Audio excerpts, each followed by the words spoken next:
Sou Hugo Pilger, professor de violoncelo da Universidade Federal do Estado do Rio de Janeiro, Unirio. Ao longo de minha carreira, tenho me dedicado, além do magistério, à música de câmara, sinfônica e popular, sempre com enfoque em música brasileira. A minha discografia inclui a integral para violoncelo e piano de Heitor Villa-Lobos e Cláudio Santoro. Sou autor do livro Heitor Villa-Lobos, o violoncelo e seu idiomatismo. Esta é a primeira de uma sequência de 10 videoaulas preparadas para o projeto Espiral, uma das linhas de ação do Sistema Nacional de Orquestras Sociais Sinos, projeto que resultou na parceria entre a Funarte, Fundação Nacional de Artes, e Escola de Música da UFRJ. Bem, nessa primeira videoaula nós vamos conhecer o violoncelo, os materiais aplicados em sua construção e o nome de suas partes. O violoncelo é um instrumento de cordas friccionadas. E os primeiros violoncelos datam do século XVI. Na orquestra ele é classificado como pertencente ao naipe das cordas, compartilhando essa mesma classificação com seus parentes violinos, violas e contrabaixos. Quanto ao material utilizado, em geral, nós temos no tampo um tipo de madeira chamado abeto, que é uma espécie de conífera, e aqui no fundo, que é essa madeira tigrada, é um acer, ou em inglês chamado maple. Essas são as principais madeiras do violoncelo, do violino, viola, etc. Por causa de suas propriedades acústicas.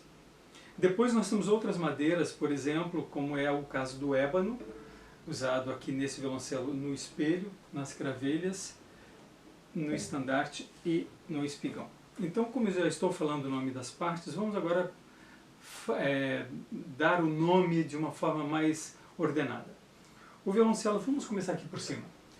Esta parte aqui do violoncelo chama-se cabeça ou voluta, em função desse espiral que nós temos aqui. Em geral, aqui está a assinatura do luthier. A voluta é uma parte muito importante do ponto de vista estético de um instrumento. Na voluta nós temos chamada cravelheira, onde tem essas cravelhas, que é onde se enrola as cordas para afinar o instrumento. Então nós temos no violoncelo as cravelhas na cabeça. Depois da cabeça vem a parte que é o braço, que é a junção dessa parte que vem daqui até aqui, em geral feita em maple, e o espelho, que é de ébano, que é por onde as cordas, ao apertar as cordas, onde os dedos encostam, né, na madeira, é o ébano que constitui o espelho. Depois nós temos o cavalete, que é uma parte móvel do instrumento, o estandarte, neste aqui nós temos os microafinadores embutidos, e o espigão.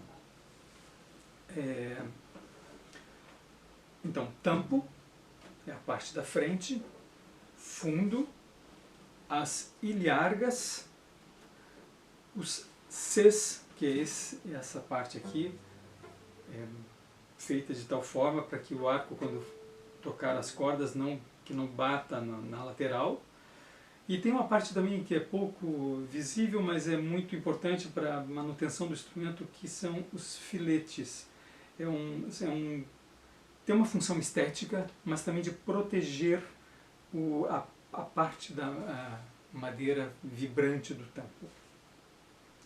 Por dentro nós temos uma peça de madeira que corre ao longo do tampo, chamada barra harmônica, e uma outra peça de madeira que une o tampo ao fundo, e é uma peça móvel, ela é colocada com uma leve pressão, que ela tem um papel muito importante na produção de som do instrumento, pois as cordas, quando vibram, elas passam pelo cavalete, do cavalete vibra o tampo, que por sua vez passa a sua vibração através da alma profundo e esse som todo é expelido através dos Fs, que são essas aberturas que nós temos nos instrumentos de cordas friccionadas. Depois nós temos o arco. O arco é que a gente pode dizer que é o nosso pulmão, que é o som do instrumento é produzido através do arco. Os melhores arcos modernos são feitos de pau-brasil, a nossa madeira pau-brasil. Este aqui, por exemplo, é feita de pau-brasil. Então nós temos a vareta propriamente dita. Isso é muito importante porque depois, quando for se falar da técnica de arco, a gente muitas vezes divide o arco em função da nomenclatura que nós damos a ele. Então prestem atenção nessa parte.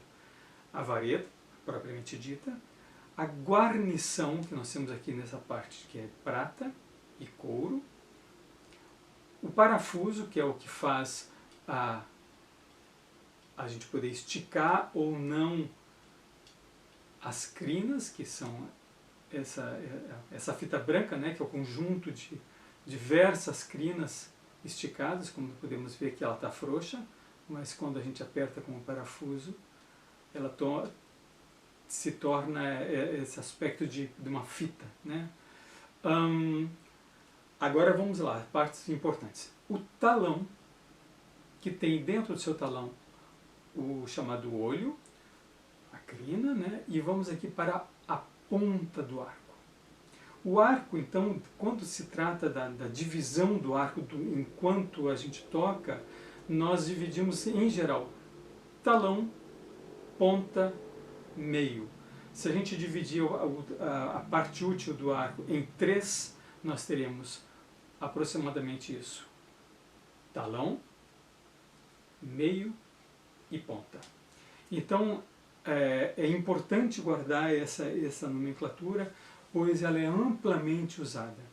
Por exemplo,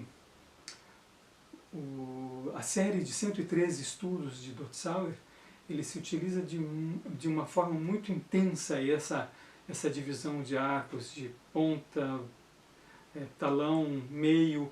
Também podemos dividir o arco em parte inferior, parte superior. Então, o nome que nós damos a cada parte do violoncelo e do arco é importante.